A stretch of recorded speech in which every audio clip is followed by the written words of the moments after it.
Inihahandog ng Co-op That Works mula sa orihinal na kwento ng Lindari na binigyang buhay ng Co-op Insider. Ang kwentong magpapatindig ng inyong mga balahibo. Refrigerator.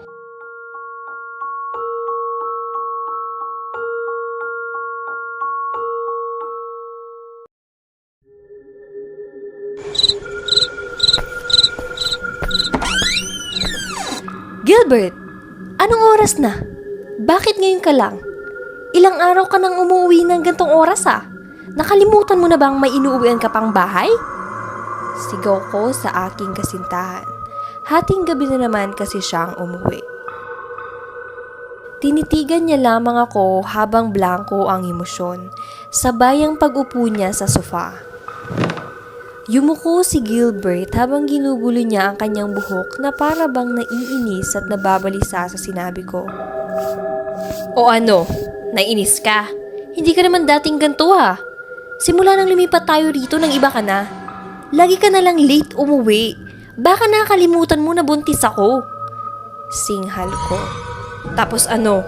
Lagi ka pang nakainom sa tuwing uwi ka. Kaya nga tayo lumipat, diba, para sa trabaho mo? Pero bakit parang mas nagiging miserable pa tayo rito? Sinuntok ni Gilbert ang lamiseta sa harapan naming dalawa. Natigilan ako. Tumayo siya't nagtungo sa lababo sa may kusina upang maghilamos ng mukha. Gilbert?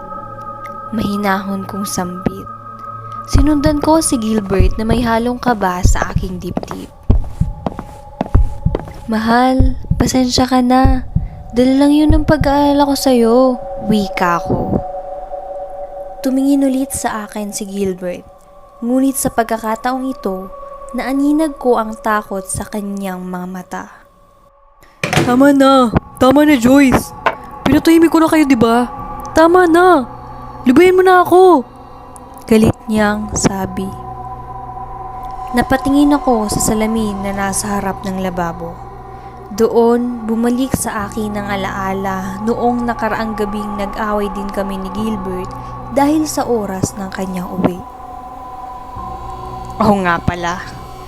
Isinilid mo na kami ng anak mo sa loob ng refrigerator.